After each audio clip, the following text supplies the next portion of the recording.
there, Flipper Troopers. Before we start this episode, I just want to give a quick invitation to Sophie Bolin. Sophie, wherever you are, we loved your work in Rodeo Girl. Every time I see it, it brings a little tear to my eye. And so we would love it if you came on the show and just, told us your tales.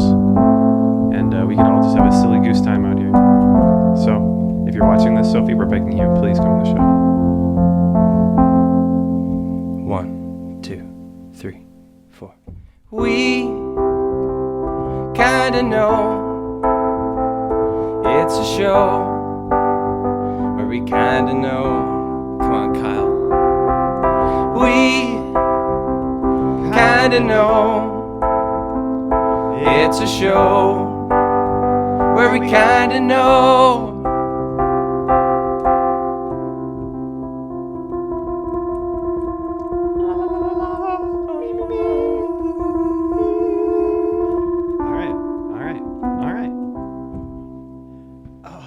Good to be back. Hey, Flooper Troopers, welcome to We Kinda Know, episode 6.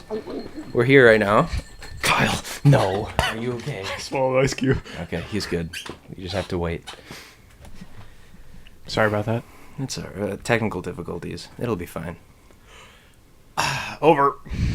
Repeat. Breaker. So today we're going to talk about making the album, The A new Perfect album. Desert. Have you listened to it? If you haven't, I mean, if they haven't, what the heck are they? They're not real Flooper Troopers. obviously. Obviously. Truthfully, frankly, if I'm being honest with myself, that's what I got to say. Frankly. Last podcast So- was filmed 4 months ago, just so you know. So if you want to say something about that, you can say it. Sorry about the 4-month hiatus there, guys. We had a little bit of time I to saw something regroup shiny, and I've been think. chasing it ever since. And now that I got it, We're good to record. we're good to record. Let's go. And you know what that thing was? Love. For the people around me. Jonah? Little kissies. Little kissy. And Connor. God, So today we got God. me, Kyle. Hello. Oh, I'm Jonah. I'm sorry. And Jonah. Connor. Connor off-site. He's over there. And He is on the site, but he's off. So this group makes up the we, and we kind of know. It's the show where we kind of know. Not to be confused with you kind of know. Yeah, it's the we kind Or of know. they kind of know. That Oh, I show hate sucks. that podcast, dude. Are they ever going to stop? Seriously. I hope they stop. Come on, dude. Stupid. Or she kind of knows.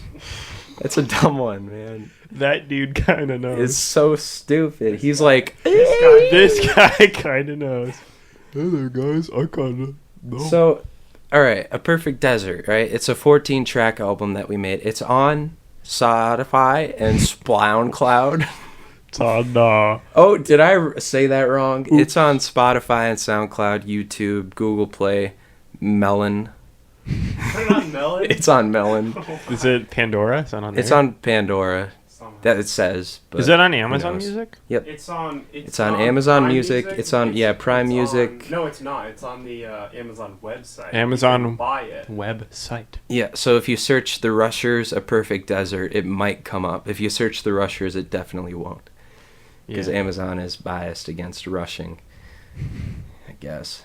Even though they have the Prime Well, on thing. Amazon, it costs money, though, right? Yep. Yeah. You got to put down those PHATs. So if you those want to listen fat to it stacks. for free, there's YouTube or SoundCloud and Spotify if you want to shuffle it. But if you already have premium, well, frick, it's free. Mm-hmm. Mm-hmm. But I it's agree. not. I agree. They make it seem like it's free, but you're really paying. I agree with that fact. And we get about a 0.001% chunk of your subscription. So listen on Spotify. Go buy a it's- shirt. We're starving. Yeah, we are starving. I've been eating cheese for a while. We were in our little hole in the backyard, and we thought, how are we going to get this money? So we went inside and started doing this. Mm-hmm. And here we are. We really hope it'll work out. We might get 30 views on this one. So, Kyle, what's your take on A Perfect Desert by the Rushers? I think that it's the best piece of crap we've made so far. In my words. I can't help but go back and listen to it because it has such a vibe to it that is so specific, but I love it.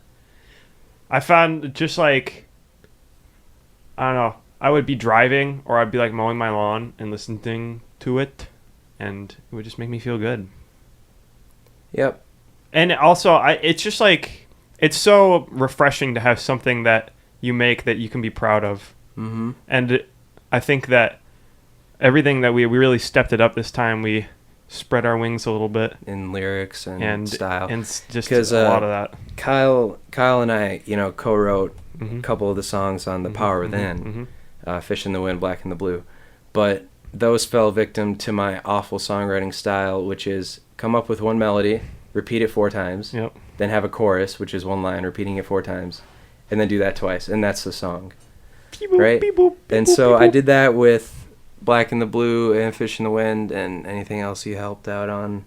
I thought Fish in the Wind was good, though. It was good. I just could have done a lot more. But it wasn't freaking. It wasn't like a Perfect Desert kind of thing, So with A Perfect Desert, I basically tried to fix that. I tried to right that wrong, giving you a reason to listen through the song, because the last album, it was like you heard 10 seconds of it, repeat that, let's say 12 times, and there's your song. The lyrics might change, but the song itself doesn't, That's a and shame. So A Perfect Desert, right? I was like, I gotta look at every aspect of the music of the song. I gotta get the lyrics. You helped me out on a few of the songs, and you actually wrote pretty much like 2 of them. And so I was like, gotta focus on getting the lyrics right, obviously, because a lot of people only listen for that. And then we gotta get the melody to be something actually cool, where it's not the same thing repeated. So let's just get into it. Let's just get into it. Well, let's just dive right in. And I want to say right off the bat that I think that your efforts were very great, and I'm very proud to have been able to work on the album. I think it was a great time, and I'm very gracious. It's a cool thing. Yeah. So, Hole in the Desert, right? The first track of the album. You're in the desert. Yeah, you're in the desert, and you're like, where do I go? You see a hole, and you dive in. You're paralyzed. You ever see Alice in Wonderland, the live-action one? Yeah, you go right in. You just do it, and then you end up in a desert. No, the song... All right, so... Nah, man. That's not true. Cut it off. Reload. Cut it. So Hole in the Desert, that was just, I heard a story online through YouTube, as they say. The internet. About this guy who just left society, and he went to go live in the desert, and he had no one. And so he just he smoked a tobacco pipe of his own poop. Did he actually? Yes, for real. It's like The Hobbit. Yeah.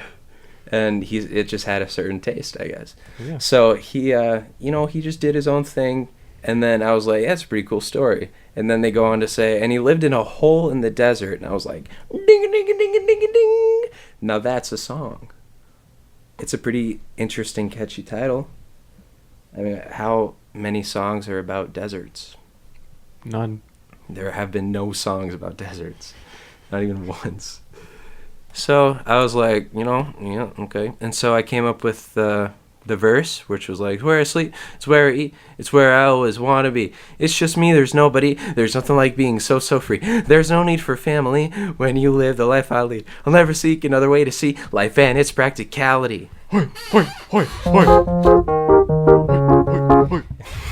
And so I had that going, and I was like, all right, this is clearly like a kind of fast kind of thing, right? So I, figure out the chords. I'm like, hey, Samuel, record time. Yeah, I was like, hey, Samuel, record time. And then we went in, and I was like, dude, this is how the guitar goes. This is how this goes. And he was like, all right. I was like, you got it. Perfect. And so went through it. And then in adding my parts, like bass and stuff, and vocals, I was like, all right, I might as well make this kind of cool. So this was never going to be the first track of the album. It was just going to be a filler. And so I was like, whatever, I'll just kind of let it be repetitive. That's why the first verse repeats the second time. I would have written another one, but it was too late. But I think that would have flooped that up. Because that verse is just so good. Yeah, if I would have made a second one, I would have put that one first and then made the first verse the second, so it would actually not be disappointing. Yeah. So, yeah, it's a nice sounding verse. So when I was recording the vocals, I was like, all right, so I have, just the basic thing going. But I gotta do something else. And so for the first time, I added harmony onto it, like for 2 lines in the second chorus, and then just at the end with the "Ain't nobody gonna touch my home in the desert." And so I was recording it, and I was like, so I originally just had it repeat till the end, and I was like, well, what the heck should I do here? Should I have vocals or something? So I thought, like, what would I say at the end here? I would just go on about how nobody's going to touch my home in the desert. And originally I had nobody's going to touch my hole in the desert, but I think it sounds a little weird to be nobody's going to touch my hole. And so I was like, well, I say this hole in the desert is my home in the desert in the chorus. So I was like, I'll just say no one's going to touch my home. So, yeah. And then it fades out. And so I had the song done. Show it to Kyle, Sam. They're like, yeah, that's good. And then they both agreed that I should add something, because it was just sort of like chords, beat, boom, end.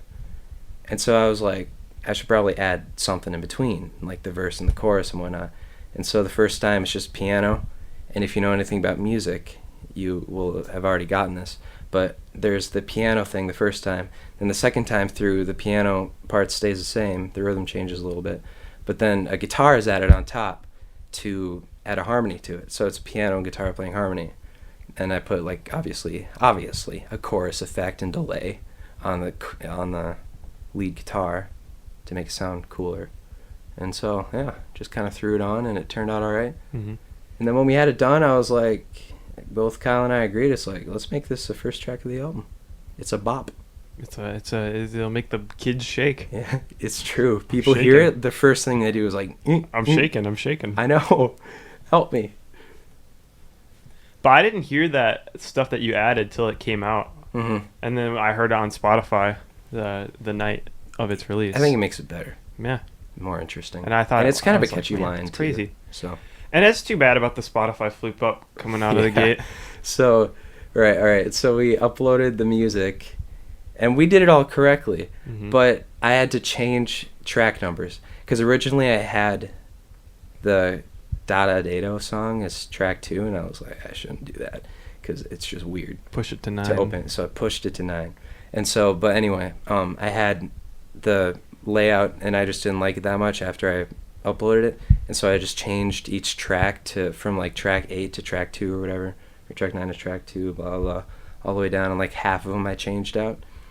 And then when Spotify released it on August 7th, it was all messed up. All the audio titles were wrong with the audio. So all the audio was out there, but just the titles were off of what was going on. So one name would be on a different song. Yeah, and so when you clicked on it, you would hear the song, but yeah, the title Leave Me match. Be would play the audio of Mr. DeMarco. Yeah. And that was true for like half of them. And so we were like, well, what the heck can we do about it? Because Spotify isn't like SoundCloud or YouTube. You can't just upload audio to Spotify directly. And so I called the distributor that lives in the UK. I called them at like 3 a.m, because that's when they start work. And I was like, hey, could you check out this? And they were like, oh, yes, we can. Yeah, right-yo. You know it, you little yank. We can change that. And I was like, all right. And so they resent the audio and track data to Spotify, and Spotify fixed her up. And now it's all good. So that's Hole in the Desert. And then heading back on home, take it away. That was mostly well, also, your I baby. should say before I get into that you might be noticing that we're missing the third member of the cover, the triad. Unfortunately, Samuel not here too. We have to talk about, so yeah, Samuel's in it. And the interesting thing about this album is the 3 theme, right? There's a lot of 3 going on. There's a lot of 3. A lot of 3. Very fun. Very interesting. Yeah, kind of like the dog on the one video. 1, 2, 3. Well, he goes to 4. He goes 4, he went 2, 4? 3, 4. Okay, then it's not the same. But unfortunately, not here to defend himself. We're going to attack him. But he was on point, I gotta say. Great job. Just awesome drummer. It is good. Shout out. It is good. It was fun because this time around for this album, Samuel and I both had the attitude of like, let's figure out an actual good drum part here, so we would basically just keep playing it over and over till we got something that actually was cool and was dynamic. Magnifique. If you listen to the last 2 albums, again, listen to 10 seconds of it, that's the whole song. And it's the same with Samuel's drumming. It's not his fault. I mean, it was my writing. You mixed it up something like Into the Woods. Yeah, that was a decent one. But still, it was like the 1/2 repeated, and that was it. But yep. So great job, Samuel. We're sorry you can't be here. We do love you. We do, we really do. And we exude love. It's probably why he didn't come. Yeah, maybe. We were like, Samuel, I hope you know we love everything about you. And he was like, take a seat. Yeah. And he was like, take a seat right over there. Yeah. NBC Dateline. Yeah. And then he just didn't do it. But heading back on home, we came up with, while we were working on writing other songs. I think Leave Me Be. We were working on that up in the sweet little room, our little writing zone. And then Jonah just started playing a little tune, and I heard it, and then I just started singing. Yep. The melody and lyrics, he was like, heading back on home now, heading back to see if you're waiting there for me. And it just came. Yeah, and I was like, well, shoot, dang, that's a song right there. Yeah. So we get a couple of the heading back on home now, blah, blah, blah, blah, blah. We got like 8 of those or something. And then I chose like 6 of them or something, put them in the final thing. And then I was like, well, we need something to go in between these verses or whatever.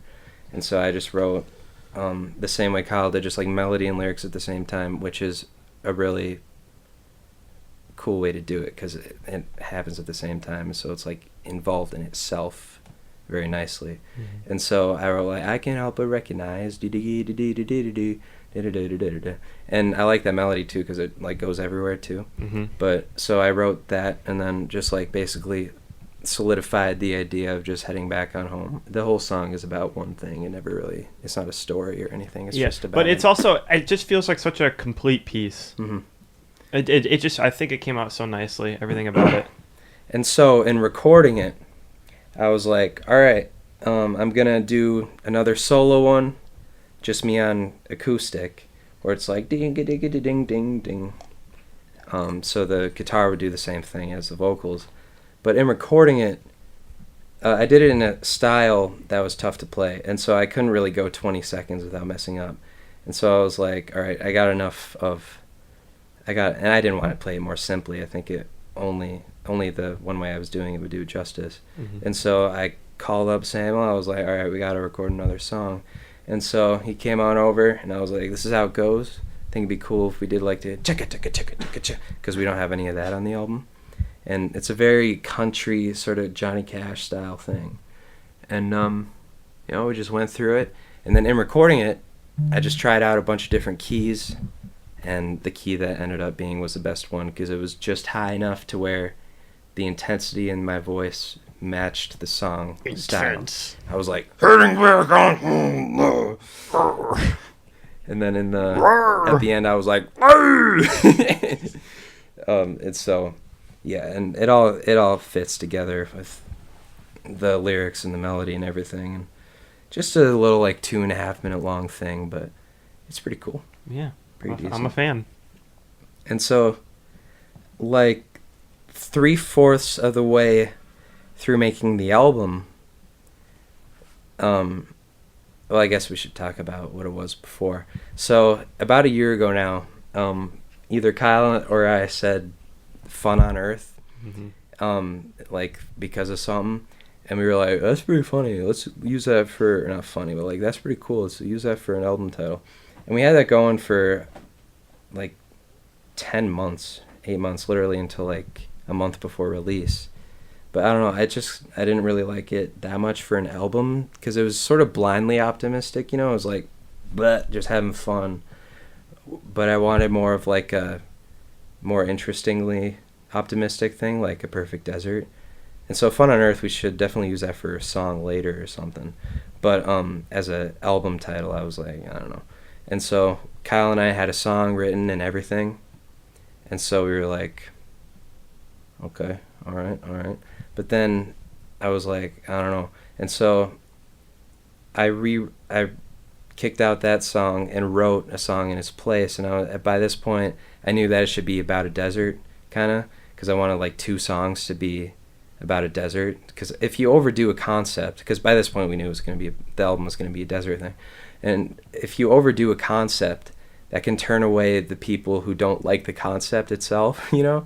Because if we did like 6 songs about a desert, if you don't like the idea of a song about a desert, the album, you're not going to like it, you know, just for that one thing that it's about, you know? So if you overdo a concept, I think that could be a mistake. Like Sgt. Pepper's Lonely Hearts Club Band by the Beatles, they had like 3 songs that involved them being this other band, and the rest of it was sort of implied that this was this other band, you know? Because they didn't want to like overdo it, because if someone doesn't like the idea of Sgt. Pepper, it's like they're not going to listen to it at all. And for that same reason, I didn't want to overdo the concept of a desert with a perfect desert. So I was like, all right, No Fun on Earth. Now I need another one, and then I do. All right, so I'm like, so I want this to be about a desert, but what am I gonna do besides like Hole in the Desert again, where I'm living in a desert? And so I decided to make essentially a larger chronicle of the same guy who is in Hole in the Desert, the same narrator. And so I just wrote the whole story, basically, where he's in the cold, and then he goes into a desert, lives there for years, and then decides he needs his buddies. And that fits in better with the album cover, because we're all in the hole in the desert, you know? It's not just the single guy in the hole in the desert like the first song says.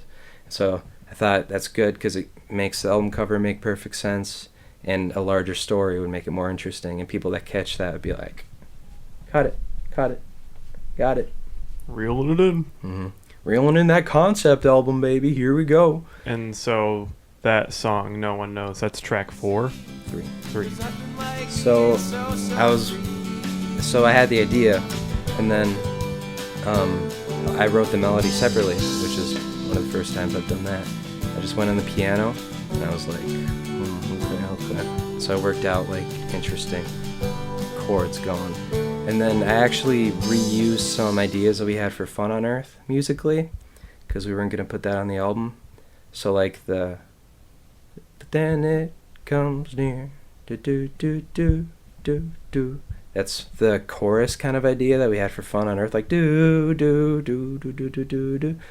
And so I thought, might as well reuse it. It's a nice little thing. Mm-hmm. So yeah, get Samuel over and we record it, and Samuel really wanted to get going, and so during recording I totally forgot to include the chorus with Samuel playing.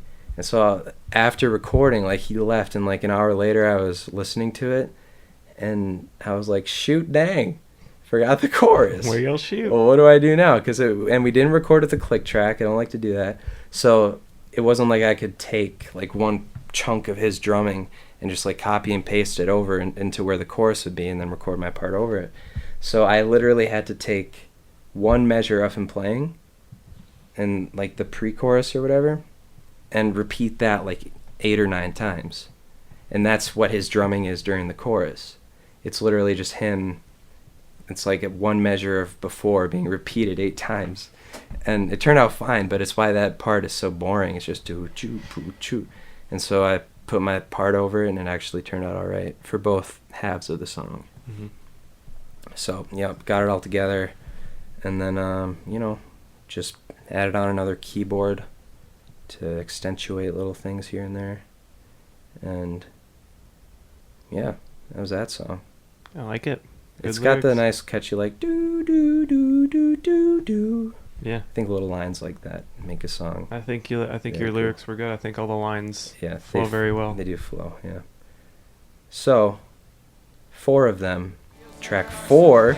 4 of them, track 4. Get it? Do you see that? Woohoo! I originally had that as track 5, and I thought, well, if I'm gonna be changing this track layout, might as well make 4 of them number 4. Am I right, ladies? Wink. Winking. And so this song, 4 of them, I wanted a piano-led song because I had never done that before. I recorded So this. he made it. I made it. This was before doing heading. Yeah, that's not even a song. It's a nursery rhyme. So we have I was wanted to make this song before we did Heading Back on Home, and that song has a piano lead.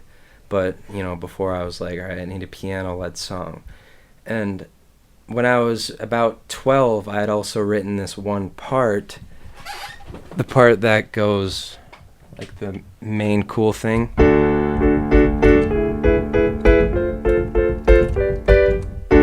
I wrote that on guitar when I was 12 and didn't know any chords. I just played a D chord and I slid it up. That's what that part is. It's just D, slide up, slide up 4 times. And that's what that part is. And so for years I've been wanting to include that somehow in a song. And so I had this, I knew I wanted it to be led by piano, and then I wanted to have that part in it too. And so I thought, well, what would be a cool song topic? And the whole song is literally the Rush headband story. So it opens up with like, up toward the valley they go. That's Valley Fair. And the whole thing is just literally them seeing something and getting 4 of them. And it's me, Kyle, Sawyer, and Connor getting our Rush headbands set in very vague terms. What year did we get them? 2017.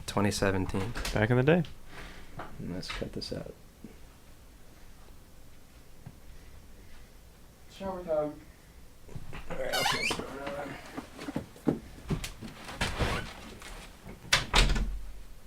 Bing bong. I'll get through this one quickly so that we can talk about Leave Me Be.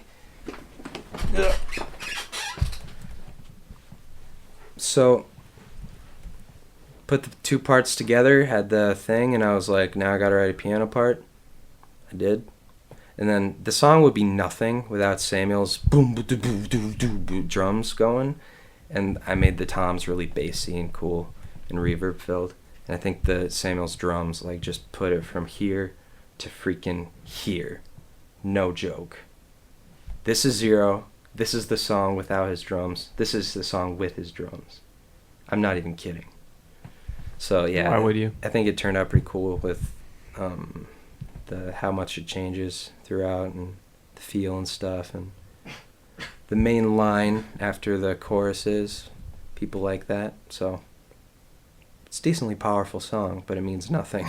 It's about getting headbands. Powering you up. Mm-hmm. It's about powering up. You know what it is? It's a song about friendship and about lasting bonds and about the origin of the band. The origin of headbands. So Next song, Leave Me Be. Now, I would say this is like 75% Your Baby, and then I added a solo into it, and that was it. So take it away. Well, The original riff. I went out and bought myself an acoustic guitar at a pawn shop years ago, and I play little ditties on it, little tunes. Ding, ding, ding, And I ding. came up with the main riff at the very beginning of the song, the one that recurs, the bow, bow, bow, bow, bow, bow, bow. And so, we first put that in Forget Me Not. Mm-hmm. I played that. In the extended edition. The full. Well, I think it was in the. Might not be. Maybe it was. I don't know. But we put that in that song. I just played it, and then Jonah was listening to it, and he was like, we could use that. Mm. So we were thinking about what we wanted to do. We wanted it to be a blues song. Well, also so after the main riff, then there's a bam, doom, doom, doom, doom, bam, doom, bam, doom, doom, doom, bam, doom, bam, and that was me. But I originally just had down, doom, doom, doom, doom, bam, doom, doom, doom, and you were like, you should do it twice. It's like, so down, doom, bam, doom, doom, and so yeah, that riff was pretty much all you, and it is pretty sweet. Yeah, and all the lyrics, they came together pretty easly. Yep. It was just, I don't know. What we want this song to be is it's got to be pessimistic. Yeah, I mean, when it comes to me, well, like my process in coming up with lyrics is so varied, because for some songs I have stuff I pull out from before. I'll just have lines that I want to do.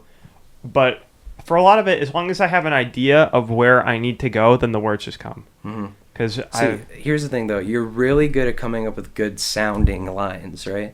Because so many people, they can write, like, good lyrics, you know, but they don't, like, sound good together. Because getting the words to sound right together and with the song is what's tough. Yeah. You know, because they can, like, rhyme and they can mean certain things, but they gotta sound, and that's what makes it easier I'm always sing, thinking too. about the greater context of the piece as a whole. And I also just think about how, what music means to me when I listen to it. Because whenever You have to have a reason to listen to it. The songs that I like the most are the songs that I think that I couldn't write, because they just have, like, such a depth to them, and I just want to be able to have this, like, force of creativity and to have it flow in a way that makes sense, that everybody can appreciate.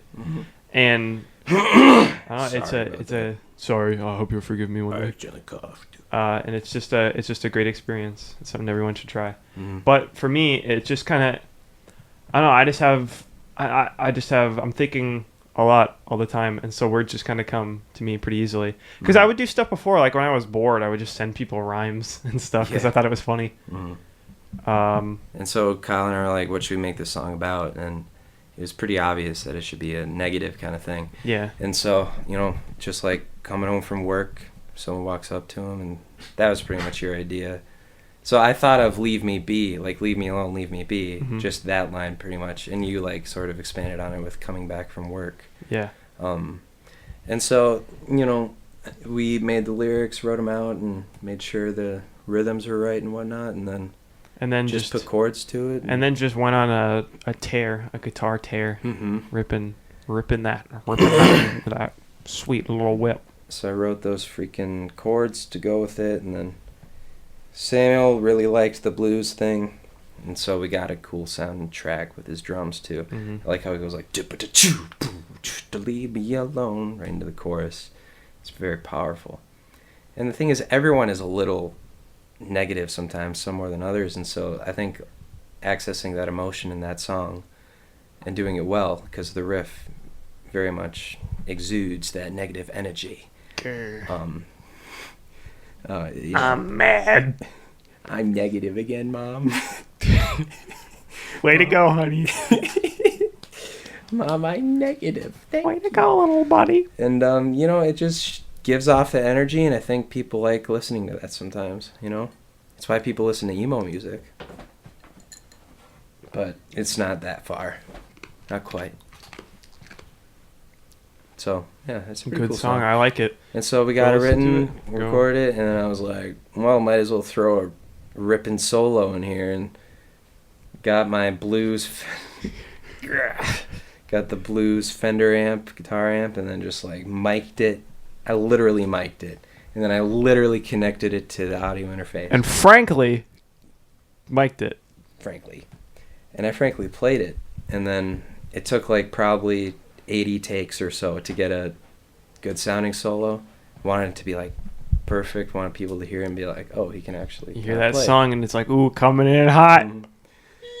And yeah, I think it turned out right. I had the just random little licks going on too during the verses and whatnot, like do. So yeah, I think it worked out pretty well. It's a good sound too with the guitars, and I have one guitar just doing do throughout the whole thing, that rhythm. But then during the choruses, when it's like leave me alone, and when it's a little heavier, I have a higher guitar that's probably like on fret 10, and it's just like filling it out, giving it a higher thing. So if you hear it so filled out and you're like, what is that? That's why. So that's that song.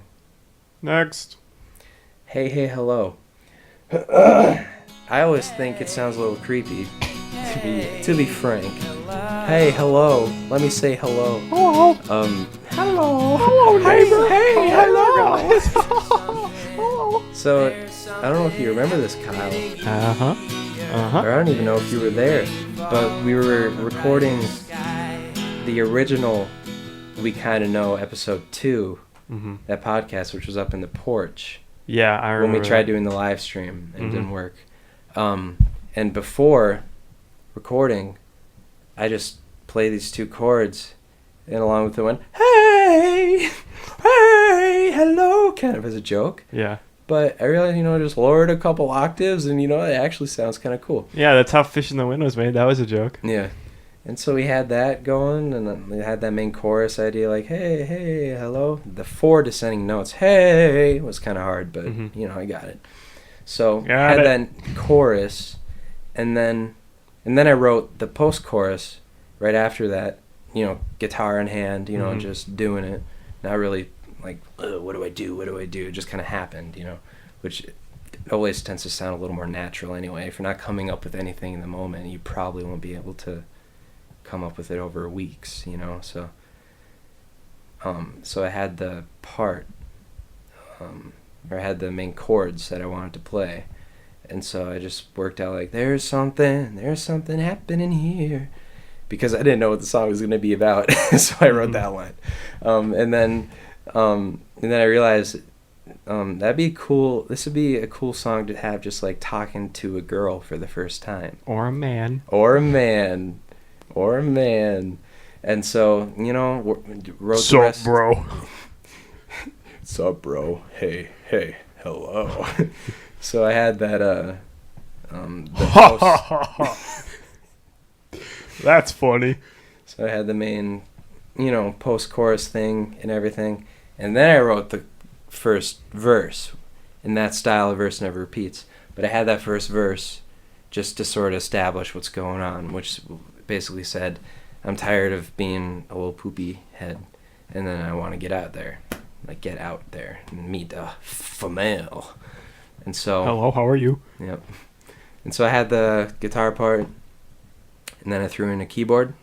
Threw in a little bass. I don't know if you hear it in the final... Chunky little bassy. I was like, I need something chunky. I looked over, and the bass was like, eep, and I was like... and it was like, woo!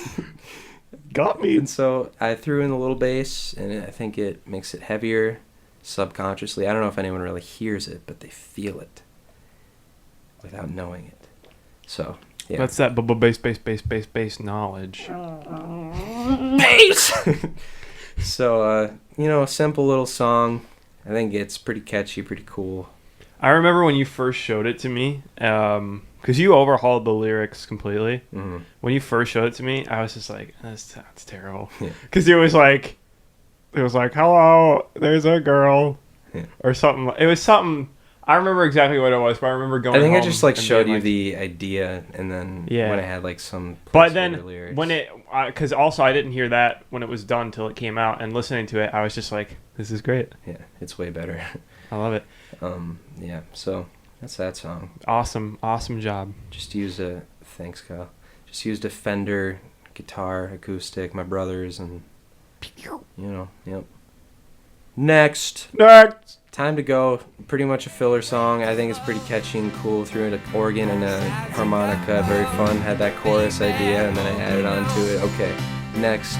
The world's... I should say. Time to Go is reggae, if you don't know the feel. I like it. It's supposed to be a filler song, but I still like it a lot. Yeah, I think it's great. It's catchy. And it's an idea that I don't think anyone's ever had, and listening to it, it sounds so simple, but also it's just like this original beat. Yeah. I love it. If you listen very closely when the organ comes in, so it's like it's actually like at the end of the organ solo, like when it's about to go into the chorus again, I say, "What's that? Is that an organ?" And that's what and you can hear it. If you know that's what I say, what's that? It's an organ. And so if you know that I say that, closely, you can hear it, but you wouldn't hear it otherwise. So yeah, that's that song. Just time to go. So I came up with the chorus on my way to Subway, as one does, and it had my dog in my passenger seat, and I was singing to him. And I was like, Gage, it's time to go. And so I didn't actually say that, but I had the lyrics just like, time to go, baby, time to go. And I thought, that's kind of cool. So I recorded it on my phone, kept it in my phone, and then accessed it later via touchscreen. And I had it. So yeah, pretty cool. Good song. Pretty decent. Oh, also, I originally had the chorus to just be, it's time to go. Time to go, oh baby, it's time to go. That over and over. But I was like, I gotta do something else there. So I just wrote out like, we gotta go, and then let's hit the road, and then I hope you know, and just kind of randomly use them at my disposal using free will. So, yeah, pretty nice sounding little thing. Next! The World's Way. Blowing up on SoundCloud for some reason. For some reason, and now it has no more. Maybe it was a glitch. It has 100 plays on SoundCloud. After being up for a day. Yeah, it had 100 plays. The rest of the songs had 10. And it's track 8. Don't know what that's about. I think like my prevailing theory is that 3 people heard it, and they each listened to it on repeat 3 times. 30 times. And it got up to about $100. I just don't get it, though. I mean, it's a fine song, but... it's a good song, but I was just so, like... It's track 8, and also, it's not some fast song like I'd have expected. It's not a very strange pop thing that most... I mean, if it is actually 100 people that listen to it, then... It's baffling. I wouldn't be surprised. I'd be like, that's weird. Yeah, I'd be surprised. I'd be like, well, I wouldn't be like, what? Mind blown, but it's odd. Surprised. Very odd. Very odd. Maybe a glitch. Maybe just something to do with the algorithms of SoundCloud. Who knows? So for writing that song, I have pretty close to insomnia. I don't know what you call it, but I just can't sleep. In the wee hours of the night. It doesn't affect me at all, really, in my day-to-day. It's just that being up, if I try to go to sleep, it just doesn't happen. I have to sit pretty much for like an hour or 2. Some nights it's like 5 hours before I can sleep. But I was just sitting up, I couldn't sleep, and I was laying on my back, looking out the window, and I saw the moon sitting there, big and bright, full and luscious, lovely. And I like nighttime more than day. There's just something about it.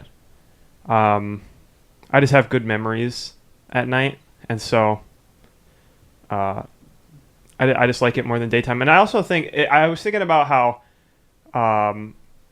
it's this common question that's asked. Like, I remember dating sites ask it all the time. Like, do you prefer sunset or sunrise?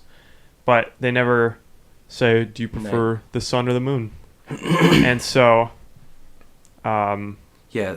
I was up at night and I was writing this. I was bored, so I just wrote a little rhyme and I texted it to. I just like picked someone out in my contacts and was like, I'll send it to this person. Why not? Because I've already been doing it. I just thought it was funny to send rhymes to people. Yeah. And then they never respond. They're like, all right, weirdo. But I think it's funny, so whatever. It is funny. And they're usually funny, but I wrote this one. This one was pretty serious.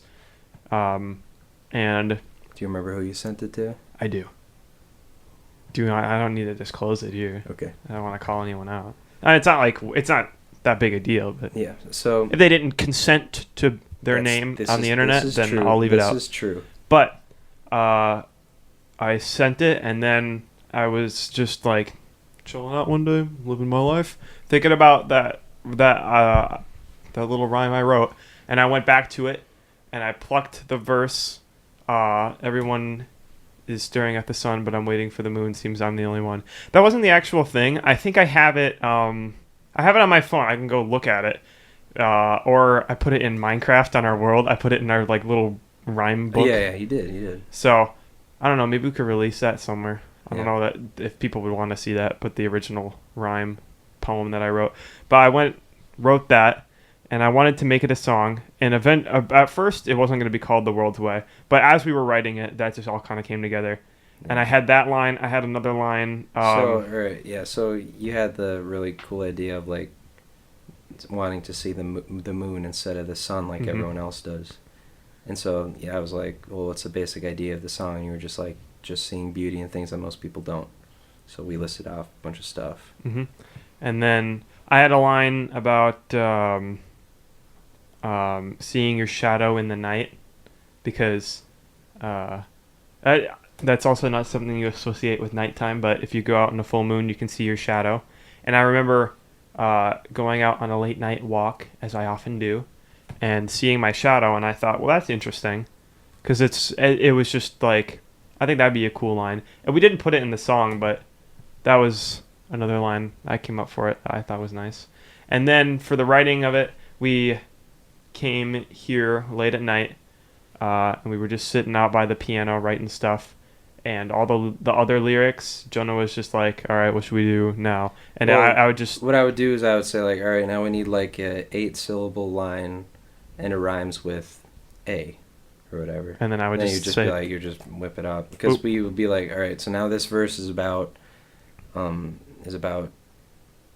sun, or about wanting to see the moon. Mm-hmm. This one's about lightning, or seeing the rain through the trees. Mm-hmm. This one's about the always wanting to be, or like everyone talking all the time and trying to get just like a lot Mm-hmm. of noise going on. You like quiet. And the last one is just bring it all together, what it actually is about, kind of. Mm-hmm. And so I was like, all right, this one, or we were like, so this one's about that. And then I was like, all right, this line has to be like that. And so I would just have it in rhythm with something, and then I put a guitar part to it later. Mm-hmm. And all the verses, they were just talking about the moon, preferring that, and then preferring rain to sunshine, Skies, and then the lightning part of that. What else then? Go on then. Just the line about I don't like a lot of social stuff.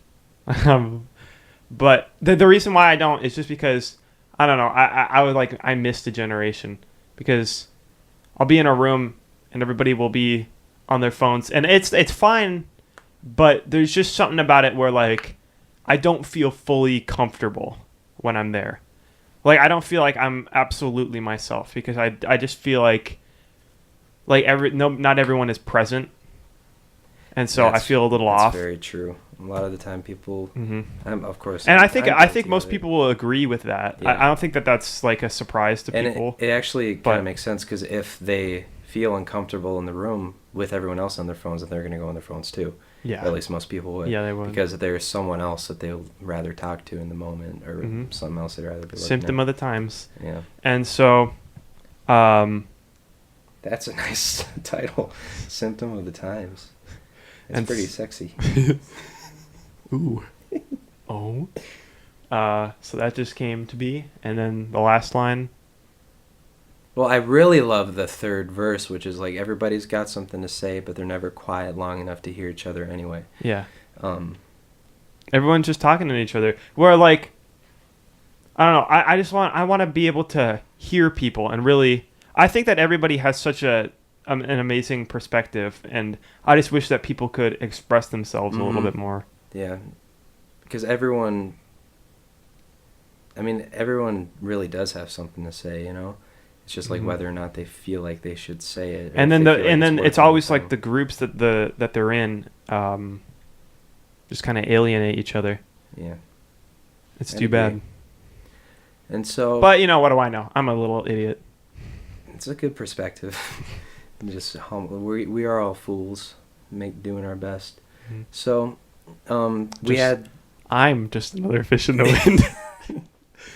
Just another fish flying around trying to gasp for water. Suck in, suck out. So we had the lyrics written out, and I was like, what would be a good, style of guitar? I felt like not necessarily like super pessimistic, but just sort of like in the middle. Mm-hmm. A lot of major and minor chords, and like the style could be considered both. So it's actually a Paul McCartney style of finger picking, trademarked, that you hear in Blackbird, where it's and same with Put It There by Paul McCartney. And so since I like Paul McCartney, I learned that way of playing. It's just two fingers. You pluck your thumb and your pointer at the same time on a higher string, and then down up, and then pluck with the thumb on the bass string, and then down up against or up down on the second one. And so we have that kind of technique, finger style, going throughout the whole song, and I think it works with what's going on. Mm-hmm. And the chords, they didn't really like come to me, like some other songs. I just sort of like plucked them out. They sounded good with the lyrics and the melody, and so it was just like, but it really did come together over me. Shoot me. Boo-doo-doo. And that song, I thought it was kind of cool. And then it gets also the capo's on 2, but also the song was so difficult to get through. Well over 3 minutes of pure because it's a tough thing because your finger can catch or you can miss the bass note when you try to hit it, or you might form the chord slightly wrong and it might buzz or something. But I tried for like 2 hours straight. Eventually, finally got something I was happy with. No, actually, I went for 1 hour. Studio recording is annoying. It's so annoying. It's like it amplifies any little mistake you make, and if you make it, you're like, gotta keep going. But then that's all you're thinking about is you keep playing. You're like, I just gotta redo it. So, eventually got something I was fine with, but then I sent it to myself on email and listened to it like in the car and in headphones, and I wasn't happy with it, and I had too many mistakes, and so I went in for another 2 hours or so and just got like finally, and my fingers, these dirty little fingers, dirty little digits, they were like, they hurt for at least 2 or 3 days. For whatever reason, my fingers still aren't used to guitar. I've been playing for years, but so eventually got it to sound all right, and so recorded the vocals with it.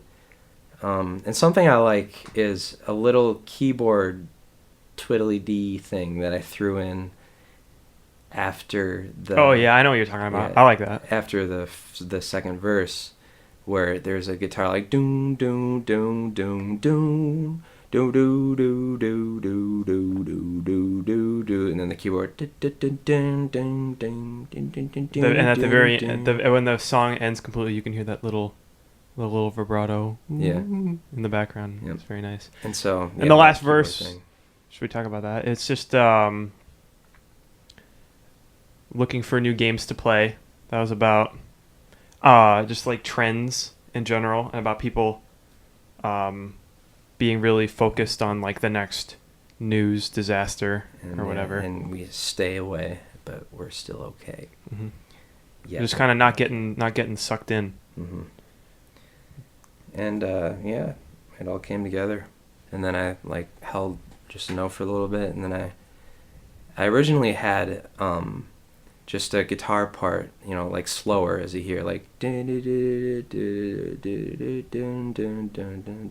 and then I actually ended on a chord, but I decided to fade it out because I thought that'd be way cooler. And so it holds on a chord, and then I play at a slower tempo or just a little something different, and then it fades out with me doing a little falsetto. Woo! And it sounds nice. Yeah, it's pretty cool. So, and I think having a fade out would make more sense because it's not like you stop. Oh wait, like I said vibrato. I meant falsetto. Yeah, and so you just keep going, and that's what life is. I think it makes more sense. That's what life is. Yeah. Y'all know what I'm saying? And that's the song. I think, one of the more interesting ones. I like it. It's just... philosophical, nice. Weird that it's popular. Yeah. I don't know. Kind of strange. It is on the top, 4 on Spotify. So, and it's track 8. It's pretty good. I hope that you guys listen to it and that you like it. For perspective, on the last album, What a Rush was track 8, and it has, I think, 10 plays total. Yeah. Still. I mean, obviously it sucks, but so that song is definitely deserves being in the top 4 of the album. I think it's one of the better ones. Thanks to the philosophical viewpoint and the different guitar part that I've never heard really before, with those chords. So yeah. Good song. Decently cool. Next song. All right. Greatest Stories. All right. Now this one's a beast. Whoa. So, I don't know if I've ever explained it to you. Not really. I looked at the YouTube description of it, and I was just like, what the hell? I had no plan for it. I just wrote it with lyrics and everything, and I was like, well... I was just like... And so, I just decided to... Okay, so... Back up. So I had an idea for a song, and I wanted to call it Wind Turbines because... Turbine? Whatever, it can be either one. And so Flip it around. So I saw some wind turbines when I was driving somewhere, and I was like, ooh. So I saw them, and I was like, to the person I was riding with, I was like, you know, the government makes the wind with those, right? That's how the wind is made. And I thought, you know, that'd be kind of a funny little song thing. And so I wrote it, and I just had it like, I know the government makes I don't know those words, but like, I know they're making the wind with wind turbines, basically, is what the whole thing says. And then it goes into, and then we run away, you know, and get away from there. And then, but it all comes back to, but we ended up having to make the wind turbines anyway. And so what it is a narrative. It's turbine. It's turbine. It can be turbine. What are you talking about? It can be turbine. What? Yeah. Turban is like the thing that they, like the weird little hats. Not weird, sorry guys. Whoa! the little hats that they wear. In, so, in the well, Middle whatever, East. I'll call it turbines. So, yeah, so the person that runs away ends up having to make wind turbines anyway because they need wind. And so I thought, whatever, it's just a stupid thing. But then I thought I could maybe make a little cool, because it was just a filler one. I had another track to fill. And so I thought I'd like sort of try to make it about government corruption in general. Mm-hmm. And so the song is basically about how inevitable it is, where I know that they're doing this. I know that they're corrupt. I run away with all these people. We make our own society, but we end up having to do it anyway. And so, because it's like, it's just sort of how it works out. If you put any oligarchy in charge, it's just like few people. It's a very Jonah idea. That's what's going to end up happening, is eventually, it might take 3,000 years, but that government will get corrupt. That's what ends up happening. That's why every society falls eventually. So we have that. I have that idea. And then I'm like, all right, okay. Well, I'm tired of just making freaking words all the time. So I said da-da-da-do. And the reason why I said da-da-da-do is because it's very close to what you would consider baby talk. And the reason that I wanted that, like da-da-da-do, and why I wanted that was because that's what the government wants you to be, is a freaking mindless child. You're wearing the wrong hat for this right now. We get some tinfoil. And so, you know, it's not true of many governments, but, you know, I'm talking about a very specific corrupt society. The one here. that makes wind turbines. Exactly, to make the wind. And it's just a throwaway, stupid little thing, but... Original idea, very cool. Yeah. And the lyrics sound pretty good, the way they work together. But I was like, I might as well really try with the music part of this now. Oh, wait, I should explain. So anyway, yeah, the da-da-da-do is baby talk, saying how the government wants you to be. And if you notice, da-da-da-do, that same line happens again after the society realizes they have to do it themselves, meaning they created the baby talk again. Exactly. They What's created up, you little babies? A corrupt society again.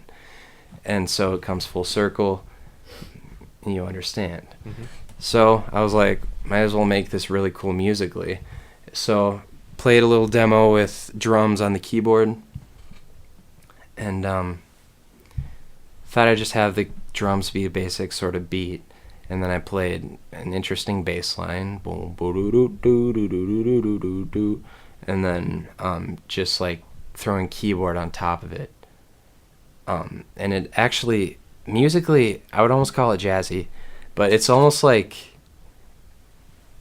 it just goes everywhere. And I did that I just made it like, all right, what should I do now? And so I wanted the beat to be like Satisfaction by the Rolling Stones, chupu, chupu, chupu, during a part. And so I was like, all right, Samuel, I just need you to go choo choo choo choo during this part. And then I added on everything else. And it actually, musically, it's really cool. It's probably one of the coolest ones I've made because of how much it changes. But lyrically, it's like, if you don't know what it's about, the lyrics sound fine. Mm-hmm. But if you know what it's about, then it's like a little silly. But you know, we're just having this silly goose time out here. Because, you know, you can take the silly out of the album, and, but you can't take the album out of the silly. If you wanted to have a silly goose time too, and were invited to come on the podcast, then I'm sure that you would have a silly goose time too.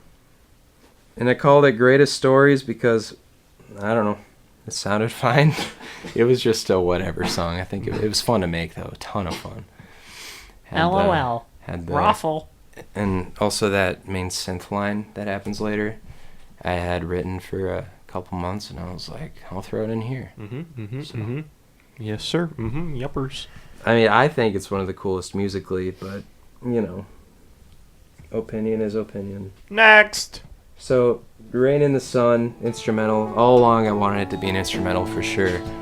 And I just came up with chords and threw crap on top of it, layered it a ton with piano and keyboard and a little catchy line. Do do do do do do do. And when you have that really loud acoustic like twang, Bam. when I first listened to it, I thought it was kind of weird, but after listening to it enough, it's just like it's nice. Yeah, because I had it lighter for each time, but then going into the very last sort of wakes you up. Whatever you want to call it. It's like, get up, you little. It's like it's not happening, and I go bam. Get up, you little baby. And then that's when it like really builds up, and then the acoustic fades out in the last part, and. I don't know. I didn't try that hard with it. I just kind of threw it together. But I think having the guitar part that I did with the acoustic made it really interesting. Yeah. And when I played it, when I had it done, I was like, kind of reminds me of Rain in the Sun. Or just like, you know, like a pretty scene. And I think if you've ever seen rain come down on a sunny day, it's really interesting. It's a 10 out of 10. Yeah, when the clouds are where the sun isn't and it's raining. It's kind of cool looking, so it's sort of a whoa kind of song, you know, something that a high person would make.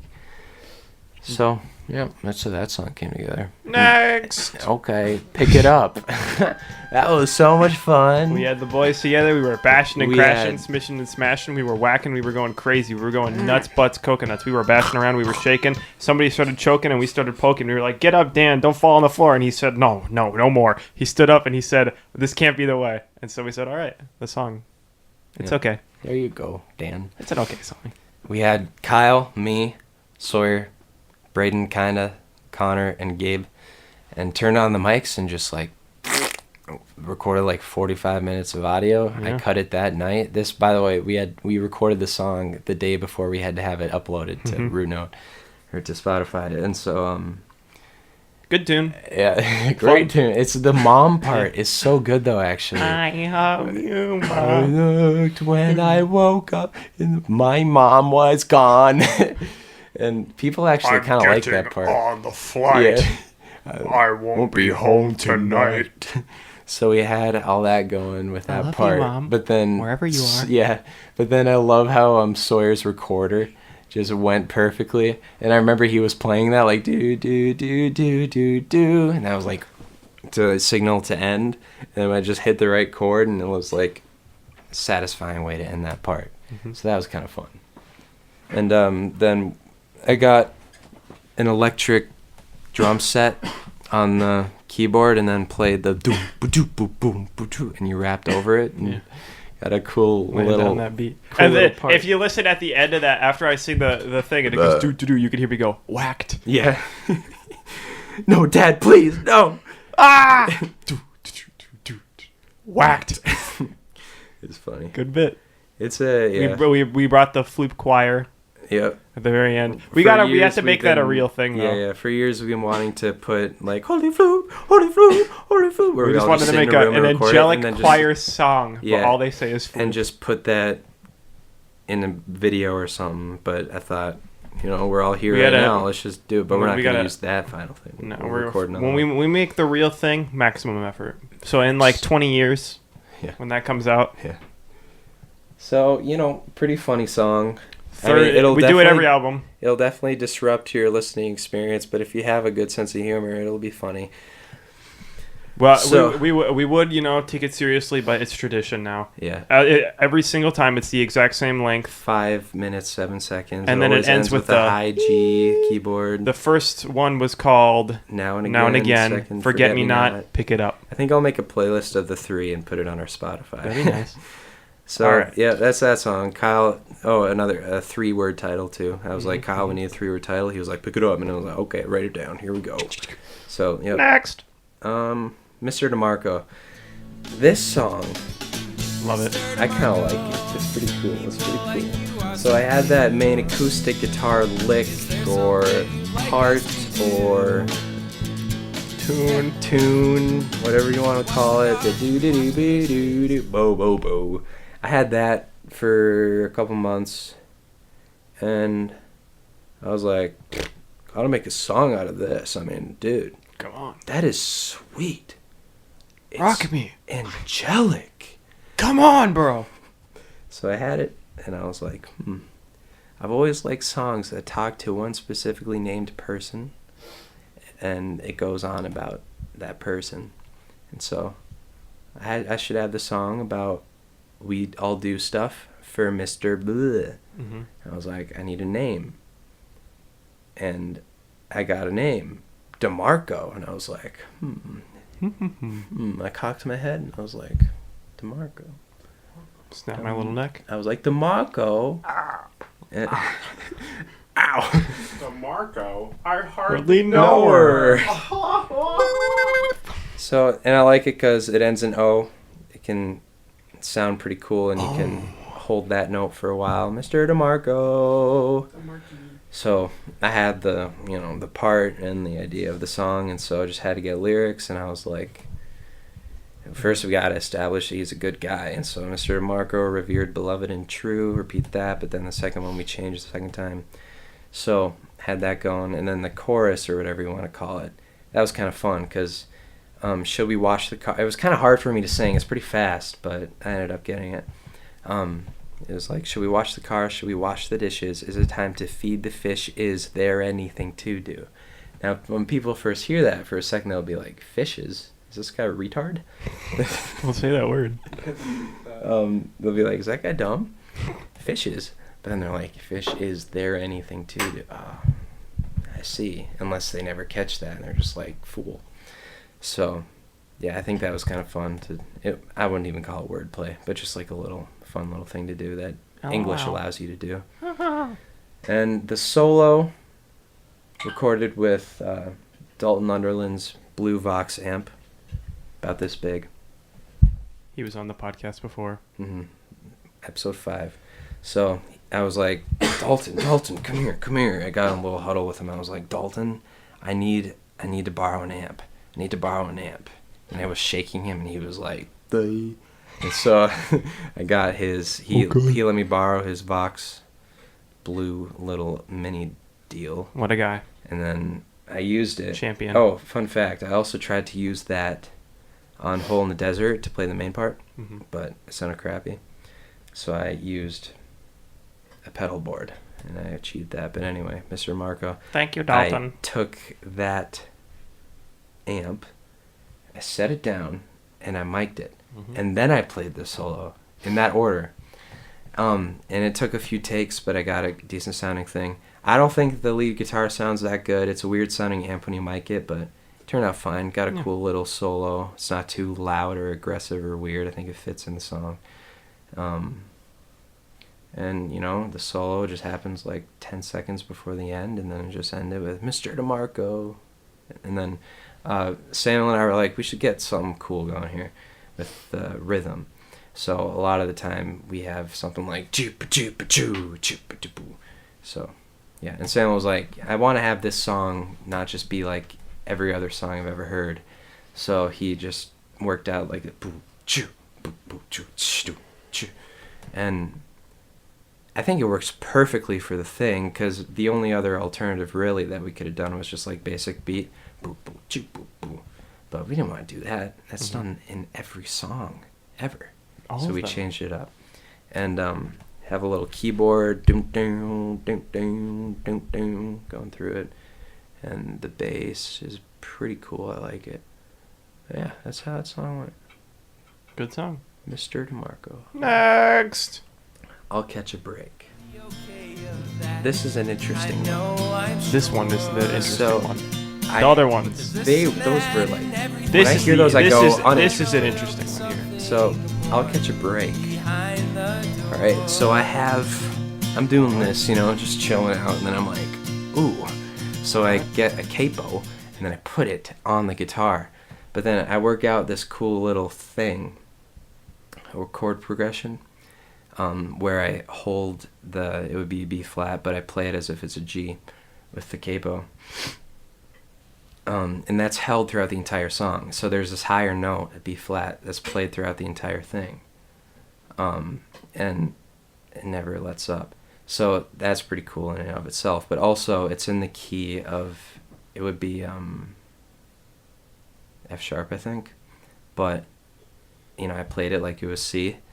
But C is never played throughout the entire thing. So it's in a key where that chord is never played, which I think was kind of cool. Mm-hmm. So it's basically playing around it, playing variations of F, G, A minor, E minor, just those kind of things. And the key itself, the written out chord, is not played. So that's kind of fun. And so I had the guitar part worked out, what I should do. And then I was like, well, this sounds like kind of a deeper, cooler song. And so I thought of the idea, like, just, going through something or multiple things, and eventually I'll catch a break, maybe. Because it sounds almost desperate, I think, the guitar. And so having that idea for a song would be cool. And I wrote it from the heart a little bit, but I had the lyrics sort of formed, like half formed maybe, just sort of like, do nothing more than making my way, da-da-da, and I was like, okay. So I had that verse, but then the second verse I had mostly written, but not really, and I had the idea of the chorus. And then I was like, I just wanted to hear how it sounded, so I went into the studio and recorded a demo.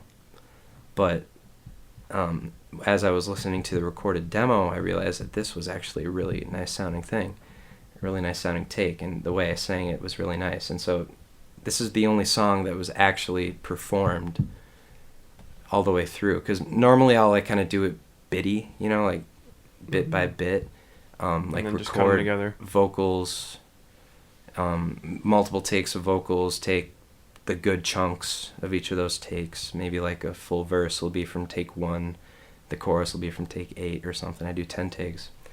And this song, though, all the way through, completely just what I was playing at the moment. And I got it done, and I listened to it, and I thought, that sounds really nice, so I kind of, reverb, EQ'd it, whatever, and I thought it sounded really good the way it was. But then I sent it to Kyle and Samuel, and I was like, it did sound a little empty, and so it was just the guitar and vocals, and I thought maybe that would be cool, but there are plenty of other of those on the album, and thought it maybe be cool to do something else with it. So I sent it to you and Samuel, and you both said, there shouldn't be drums, but we should, or Samuel said there shouldn't be drums, and you said, like, you should probably add something to make it less bare bones. And I agreed. I think it filled it out more. So I just, recorded 2 guitar parts. One slides up, plays a high note, and then the other one is just sort of arpeggioing throughout the chorus and whatever. And the keyboard, I thought, would be a good way to establish a feel for it, too, going on 2 and 4 a little higher. So do threw that in, and I think it all came together pretty well. So that's why the 2 second, like the second and the third verses that I sing are a little different and seem like I'm just sort of not making it up, but like, throwing it together at the moment, is because I was just kind of making it and made it more from the heart, I would say, just kind of what I was actually feeling at the moment. And so I think it worked out as a song. I think it sounds nice. The theory behind it's good.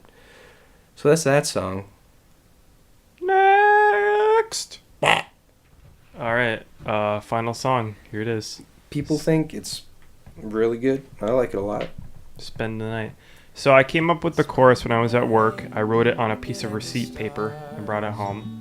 There'll be nothing better than spending it together tonight, just me and you. And I was listening to songs. There were 2 songs. Her Majesty by the Beatles.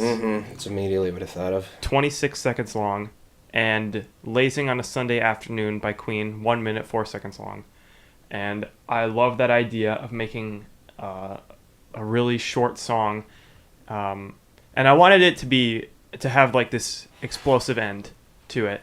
And so for the lyrics, it just comes to me.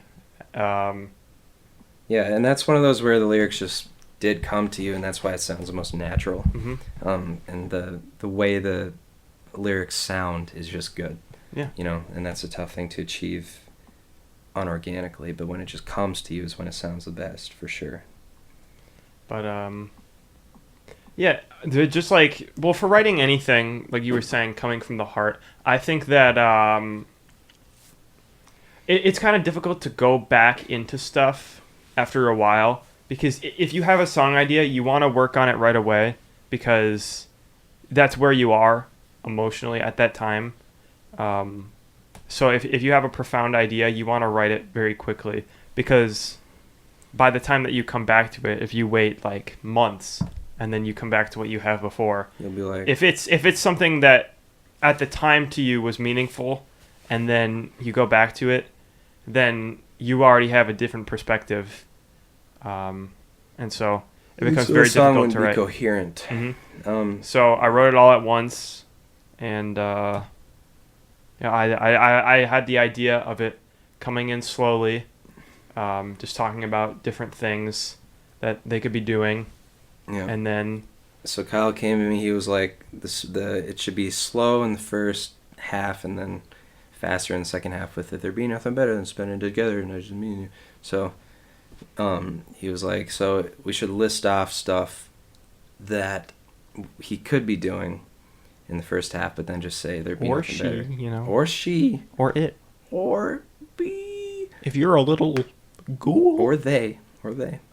So, yep, he was like, we should do that, have it a little slower. So we just sat down, and he came up with the lyrics. I just did the same thing with like rhythm, and he mostly came up with them, and then figured out chords for the whole song. And I was like, well, it would definitely be cool to have it just be me for the first half, and then also have Samuel come in the second half, so that would be like, then you would really feel it. Yeah. And it'd be like happy. And it comes in so strong. It's so great. Yeah. I love it. And I wanted it to end with the little doom. Yeah. So I had recorded it, first of all, a little fast. It was like, we ain't nothing better than spending it together tonight, just me and you. And that was like a little too fast. There's a point. And also at the very end, instead of ba-dum-dum, I ended it with just hitting a higher G chord, and then a falsetto, you, like there'd be nothing better than spending it together, not just me and you, or something. And that's how I had it ended. And I was like, whatever, it sounds fine. And then Kyle was like, I think it really should end with ba-do-do. And also it's too fast. And I was like, that's probably true, Because I wanted it to be that the slowness, and then it come in fast, and I want it to end just as fast. Abruptly. And yeah, I totally understood what he was going for. And that's why having someone else, I'd say I'm good with music, but you need at least like one other person to sort of be there just in case. It's sort of like George Lucas on the prequels of Star Wars. It's like if one person is behind every decision, it doesn't work out that well. You can be talented. There's no one there to be like, George, please. Yeah. And he's like, And so you can be good and talented and smart or whatever with certain stuff, but you gotta have at least one or two other people there, or preferably more, but just to have like those people to tell you when your idea is crap or when this should be that.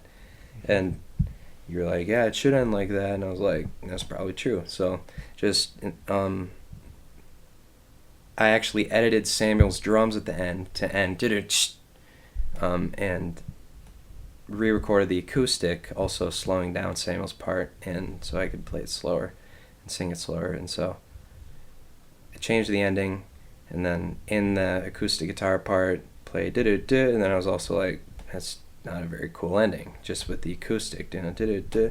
And so then I was like, well, I could just add a big piano chord, basically. Yeah. So do-do ding, and I was like, there it is, because it adds in a lot of bass. I didn't want to add a bass part in the second half, that would have been stupid. So having the piano ended with a higher chord and the lower bass notes really filled it out as a final. Yep, that's the final chord of the album right there. That's it. And yeah, and so just figured out the chords, like I said, for the first half and whatnot. And it's actually pretty interesting with the vocals, because I had the parts recorded, but then 2 or 3 days before, you were like, no, it should be slower in the second half. I was like, probably. And so I did. And then also at the same time, I recorded that tuned up a little higher by accident. The acoustic guitar in the second half tuned up a little higher than the first half. So I was like, shoot. So I couldn't tune my vocals up a little bit along with the guitar because then they would sound different in the second half. So I tuned up the guitar in post by decreasing the sample rate. And so in the first half, I was like, the night before uploading the music, I re-recorded the first half of the thing. And it was actually a really good thing because I had a part for months of the first half, but I wasn't that happy with it. So the night before, it was 1 or 2 in the morning, and I was trying to be really quiet because my parents were right upstairs because it's summer and I'm home. And so I was like, all right, I got to get this part within like hours right now. So I remember like looking right here, the mic was right there, and I just like went through it, got it on like the third take. The whole first half is one take. Normally I'll splice and use different takes, but that whole thing was a single take, which was pretty fun. I recorded it through and I was like, that's it. That's it right there. I tried 2 more. I was like, those aren't good. So I just used that one. And yeah, it was kind of fun to just record it through and then actually have that be the final thing. It's always a lot more fun. It's how the Beatles did it. It was easier and it's better that way. It's more real. So yeah, that's how that song came together. The night before I was like, all right, gotta mix all this stuff and then put it up. So yeah, that's the album. Yeah, final chord, a final G. Yeah, boom. nice ending to the song, nice ending to the album. It was a great experience being able to work on it and seeing it come together over time, and just being able to talk to people about it, and then have people talk to me about it and say like, I listened to your song and I thought that I really liked this about it, and that was such an amazing thing for me because so much of the reason why I want to be able to write music is because music is such a strong thing, and especially for me because I would listen to it and I would always think about how it was making me feel at that moment. It was so because it's such a powerful thing, and to know that I did that for someone else it's a great thought. I know how you feel more than others, probably. So that's you wouldn't know. You would. So that's the album right there, A Perfect Desert. Yeah, I had a good time making it. I tried way harder with every aspect of it, and it shows. Definitely in the production, just basically getting the EQing, reverb levels, everything right, and also I tried out limiting and compression, and it helped a lot with getting the thing to sound more coherent. Different singing, harmonies. Yep, and yep. And it just had in little parts. Very nice. Very nice. It is pretty good. And then I was gonna maybe sing on the album, but it just wasn't coming together. It was my decision to not sing my songs, because it was just coming up to the. It was coming. The release was going to be soon, and for heading back on home. Stopped recording. What do you mean it stopped? Like it ran out of storage. This is 0 minutes. Is this one recorded too? Yep, SSD full. That's what I thought. I was like, there's no way you guys are to have done this like within an hour. Because you're both full. How long have they been? All right, well, let's just finish it out with audio. Who cares? Okay. Continue your thing. God, So what was I saying? I don't know.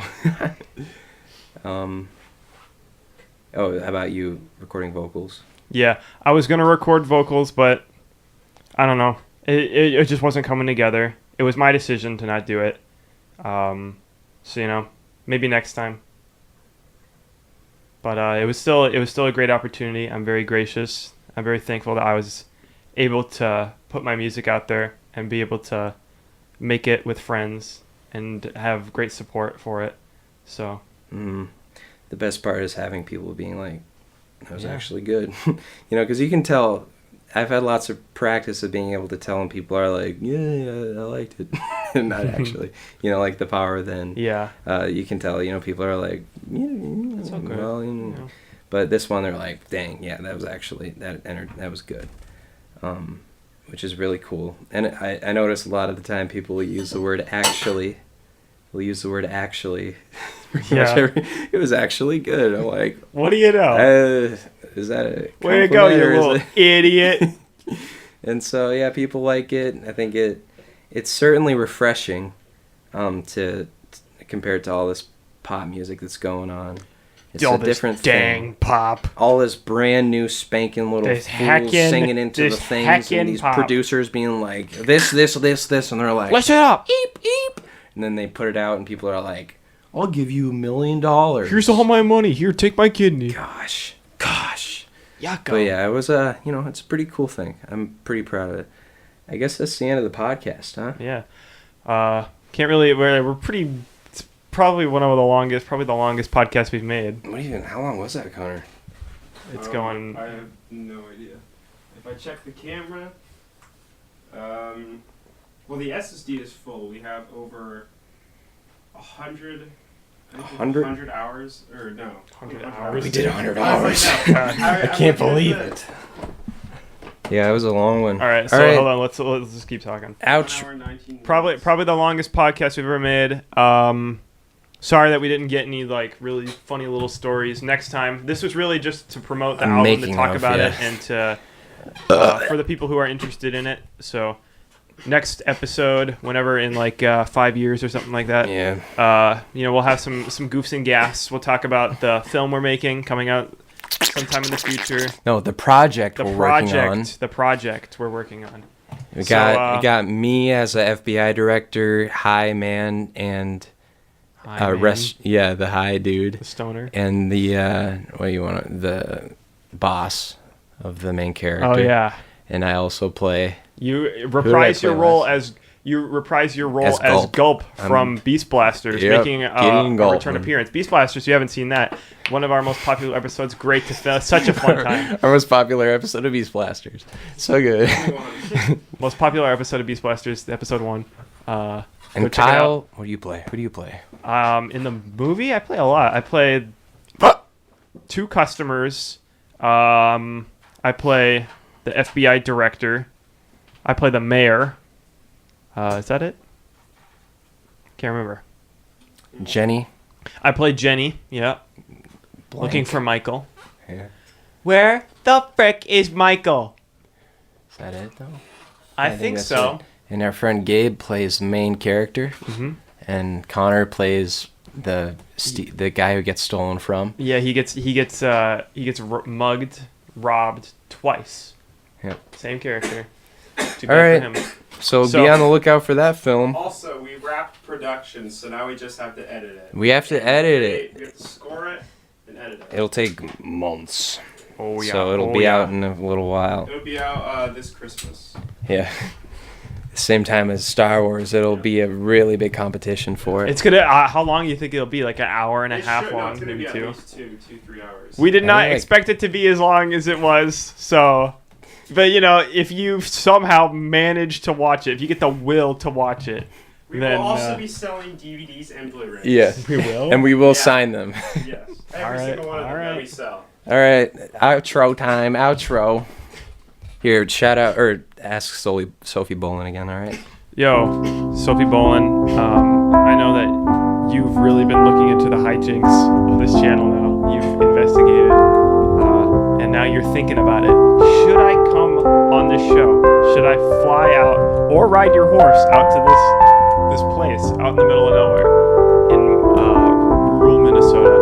And to you, I say, please do, because we're gonna have a great time, and you can talk about your experience, talk about your music. We'll promote you. We'll get your name out there. It's just a great opportunity. So please come on the show. 1, 2, 3, 4.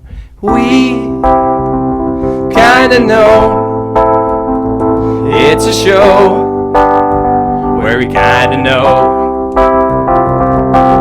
We kinda know it's a show where we kinda know.